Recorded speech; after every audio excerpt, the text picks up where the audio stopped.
Hello दोस्तों, आज हम लोग क्लास 10 ट्रिग्नोमेट्री चैप्टर देखने वाले हैं। ट्रिग्नोमेट्रिक रेशियो से रिलेटेड ये चैप्टर है। पहला चैप्टर है आपका आर एस अग्रवाल बुक का। इस क्वेश्चन को देखिएगा। क्वेश्चन है, if sine theta equal √3/2 find the value of all trigonometric ratio. यहाँ पे एक टर्म आया है all trigonometric ratio. What is trigonometric ratio? सबसे पहले हम लोग इस चीज को जानेंगे। हालांकि ये बेसिक बातें हैं तो इसे मैं पहले बताना चाहता था, बट क्वेश्चन में ही इसे डील करूंगा। क्वेश्चन में ही मैं आपको इसे बताऊंगा ट्रिग्नोमेट्री रेशियो एक्चुअली होता क्या है। आप लोगों को पता होगा रेशियो क्या होता है। रेशियो लाइक जैसे कोई भी दो टर्म है, लाइक ए और बी है, ए एंड बी है, तो ए और बी का रेशियो क्या हो जाएगा? ए बाय बी हो जाएगा, या इसको बी बाय ए लिख सकते हैं। ये दोनों ए और बी का रेशियो है, ठीक है। इसी तरह से हम यहाँ पे ट्रिगोनोमेट्रिक रेशियो देखने वाले। बेसिकली ट्रिगोनोमेट्रिक रेशियो क्या होता है इस बात को चलिए जानते हैं। आप लोग राइट एंगल ट्रायंगल पढ़े होंगे। Right angle triangle basic three side होता है। राइट एंगल ट्रायंगल या कोई भी triangle three sided close figure होते हैं। तो राइट एंगल ट्रायंगल में हाइपोटेनियस होता है, बेस होता है, परपेंडिकुलर होता है। आपको यहाँ पे मैं बताने वाला हूँ राइट एंगल ट्रायंगल को ही, बिकॉज जो ट्रिगोनोमेट्रिक होता है उसमें राइट एंगल ट्रायंगल को ही पढ़ा जाता है। तो आप यहाँ पे ट्रिगोनोमेट्रिक में राइट एंगल ट्रायंगल के बारे में पढ़ेंगे। या हम बोले अगर रेशियो की बात करें तो हाइट, बेस एंड परपेंडिकुलर, जो हाइट, बेस एंड जो हाइपोटेनियस होता है उनकी रेशियो को देखने वाले हैं हम लोग यहाँ पे। आइए अब हम लोग देखते हैं। ये आपका राइट एंगल ट्रायंगल है। ये सपोज ए बी सी एक राइट एंगल ट्रायंगल है। ये इनकी बेस है, बी से डिनोट करते हैं। ये परपेंडिकुलर हाइट है, पी से डिनोट करते हैं। और ये हाइपोटेनियस है, एस से डिनोट करते हैं, ठीक है। ये बेस है बी से, और ये परपेंडिकुलर हाइट वो हाइपोटेनियस है। राइट एंगल ट्रायंगल में सबसे जो बड़ी भुजा होती है, सबसे लंबी लेंथ वाली जो साइड होती है, लॉन्ग साइड जो होती है, वो आपका हाइपोटेनियस होता है। एक बेस होता है, दूसरा परपेंडिकुलर होता है। परपेंडिकुलर को हम लोग कैसे डिसाइड करते हैं, थोड़ा इस बात को जानेंगे। एक बात तो पता चल गया कि सबसे बड़ी साइड जो होगी वो उनकी हाइपोटेनियस होगी। परपेंडिकुलर जिस एंगल का बात करेंगे उसके सामने वाला, जैसे अगर हम अभी यहाँ सी एंगल सी की बात करें तो इसके लिए परपेंडिकुलर ये हो जाएगा। वहीं अगर एंगल ए की बात करें तो इसके लिए परपेंडिकुलर ए हो जाएगा, है ना। एंगल सी के लिए परपेंडिकुलर ए बी हो जाएगा, एंगल बी के लिए परपेंडिकुलर बी सी हो जाएगा।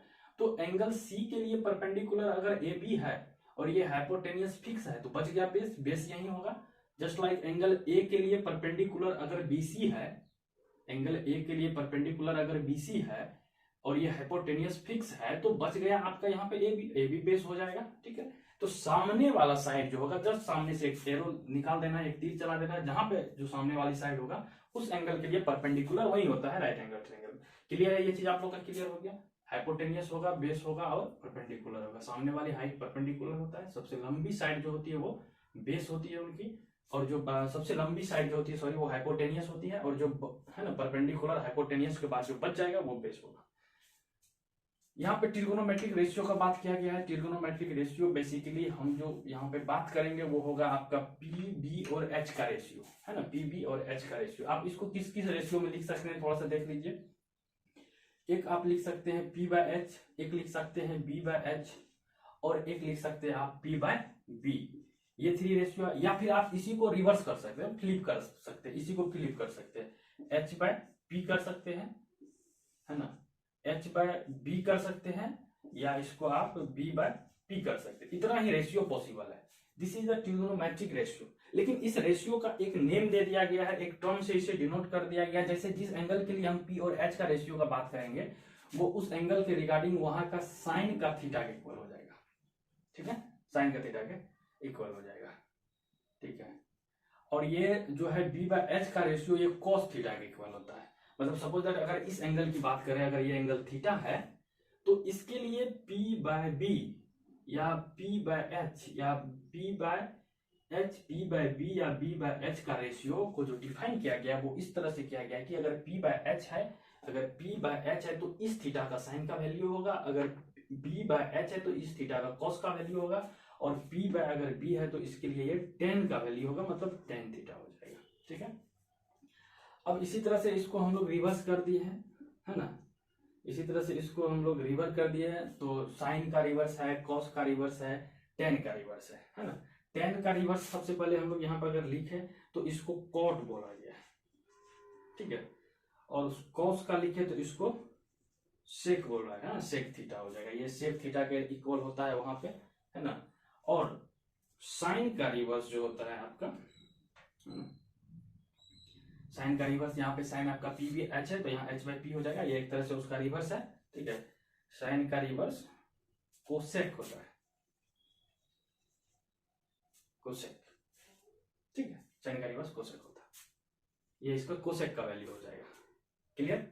तो ये आपका सारे के सारे ट्रिग्नोमेट्रिक रेशियो होता है, ये आपका सारे के सारे ट्रिग्नोमेट्रिक रेशियो होता है। इस बुक से बिल्कुल हम लोग, आपका आर एस अग्रवाल का ये बुक है, सारा आपको यहाँ पे दिया गया है ना, सारा क्वेश्चन इसमें से हम लोग फिल करने वाले हैं। ये सारे आपका रेशियो हो गया, p by h, b by h, p by b, h by p, h by b और पी बाय बी, इतना सारा ratio, this is the all trigonometric ratio.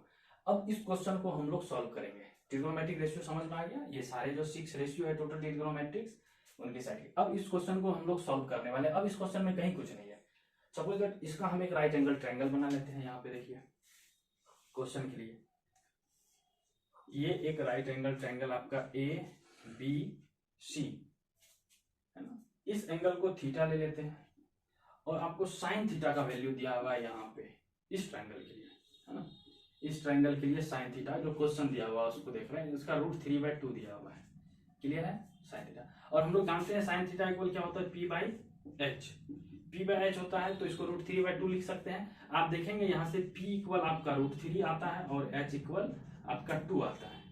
आपको अब क्या चाहिए, आपको अब सिर्फ बी चाहिए, है ना, सिर्फ आपको बी चाहिए, ये आपका √3 और ये 2 बी चाहिए, क्योंकि ट्रिगोनोमेट्रिक रेशियो फाइंड करने के लिए हम लोग ने देखा यहाँ पे जरूरत पड़ती है हमें पी बी और एच का, इसलिए जो हमारी प्रायोरिटी होनी चाहिए पी बी एच फाइंड करने का। पी निकल गया, एच निकल गया, अब हमें यहाँ पे बी निकालना है। बी निकालने के लिए हम लोग फॉर्मूला लगाएंगे H square minus p square का, है ना। बी निकालने के लिए ये फॉर्मूला लगाएंगे, ये फॉर्मूला आपका जो है पाइथागोरस थ्योरम से आता है राइट एंगल ट्रायंगल के लिए। पाइथागोरस थ्योरम आप लोग पढ़े होंगे, राइट एंगल ट्रायंगल में हाइपोटेनियस का स्क्वायर पी का स्क्वायर और बी के स्क्वायर के इक्वल होता है। इसी फॉर्मूला से 2-3 फॉर्मूला बनेगा, जैसे पी स्क्वायर इक्वल हो जाएगा h square minus b square, और यहाँ से बी स्क्वायर इक्वल हो जाएगा h square minus p square. तो हमें बी चाहिए तो हम ये वाला पार्ट लिखे यहाँ पे, ठीक है। अब बी स्क्वायर आप निकाल सकते हैं, बी आपका निकालना ही है। बी जो है वहां पे बीसी है, बीसी का स्क्वायर, एच दिया हुआ आपको √2 का स्क्वायर, नॉट √2, और पी दिया हुआ आपको √3 का स्क्वायर। आपका बीसी यहाँ पे स्क्वायर इक्वल ये हो जाएगा 4, ये हो जाएगा आपका 4 और ये हो जाएगा 3, है ना। बीसी निकल के आएगा आपका 1, बीसी आपका निकल के 1 आ गया। क्लियर है यहाँ तक? पाइथागोरस थ्योरम से बीसी 1 आ गया, 2 का स्क्वायर 4, √3 का स्क्वायर 3, बीसी इक्वल आपका 1 आ जाएगा। इधर से स्क्वायर हटाएंगे, उधर स्क्वायर रूट आएगा, 1 का स्क्वायर रूट में वैल्यू 1 ही होता है, बीसी निकल के आपका 1 आ गया। अब हम लोग इस क्वेश्चन का और ट्रिगोनोमेट्रिक रेशियो फाइंड कर लेंगे, और ऑल ट्रिगोनोमेट्रिक रेशियो जो आपका यही है, ये जो आपको यहाँ पे लिख के बताया है, इसी से हम क्वेश्चन को भी सॉल्व कर देते हैं। ऑल ट्रिगोनोमेट्रिक रेशियो इसका क्या हो जाएगा, ऑल ट्रिगोनोमेट्रिक रेशियो इक्वल जो होता है वो सारे साइड का रेशियो होता है। सारे साइड का रेशियो हम लोग यहाँ पे निकाले हैं। पहला निकाले हैं sine theta, sine theta P by H दिया हुआ है। पी आपका यहाँ पे कितना निकला है इस एंगल के लिए, पी आपका दिया हुआ है √3, है ना, और ये निकला है 1 बेस। पी आपका √3, तो √3/2 पी बाई एच हो जाएगा। कॉस थीटा इक्वल आप निकाले हैं बी बाय एच रेशियो से, बी आपका 1 है, एच 2 है, 1/2 हो जाएगा। टेन थीटा इक्वल फॉर्मूला अभी अभी हम लोग लिखे यहाँ पे पी बाय बी, पी आपका दिया हुआ है यहाँ पे √3 और बी निकला 1, या इसको √3 भी हम लोग लिखेंगे, ठीक है। टेन थीटा ये हो गया, ये सब ट्रिगोनोमेट्रिक रेशियो है। उसके बाद cosec theta, cosec theta sine का रिवर्स होता है, h/p हो जाएगा, h/p हो जाएगा मतलब 2/√3 हो जाएगा, क्योंकि h आपका 2 है, p √3 है।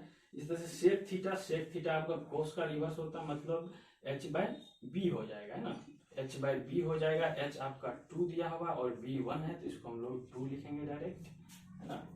और कॉट थीटा, कॉट थीटा का वैल्यू फॉर्मूला होगा वो आपका tan का रिवर्स होगा, tan p/b होता है, तो ये b/p हो जाएगा, b/p हो जाएगा। b आपका 1 निकला और p जो है 2 है ना, b आपका 1 निकला और p जो है आपका 2 नहीं है, p आपका √3 है, p आपका √3 है, ठीक है। b आपका 1 निकला, p आपका √3 है, तो cot थीटा का वैल्यू इतना हो गया। ये इस क्वेश्चन का सॉल्यूशन हो गया, ये इस क्वेश्चन का सॉल्यूशन हो गया, यहाँ से लेके यहाँ तक ये सारे इस क्वेश्चन का सॉल्यूशन हो गया, ठीक है। ये सारे इस क्वेश्चन का सॉल्यूशन हो गया। साइन थीटा से हम लोग पी बी एच निकाल लिए, जो दिया गया वैल्यू है, और पी बी एच निकल गया तो सारे के सारे ट्रिग्नोमेट्रिक रेशियो निकल जाएगा। टोटल ट्रिग्नोमेट्रिक रेशियो 6 है यहाँ पे, sine cos tan cosec sec और कॉट। ठीक है, ये क्वेश्चन सॉल्व हो गया। इसी तरह से आप जो है एक्सरसाइज 10 का 1 to 5 क्वेश्चन को सॉल्व कर सकते हैं। 1 to 5 क्वेश्चन को सॉल्व कर सकते हैं आप, है ना। 1 to 3 तो बिल्कुल सिमिलर है। क्वेश्चन नंबर 4 का एक बताऊंगा मैं, उसके बाद 5 बताऊंगा। तो ये क्वेश्चन आपका कंप्लीट हो गया, ये क्वेश्चन आपका कंप्लीट हो गया। ओके।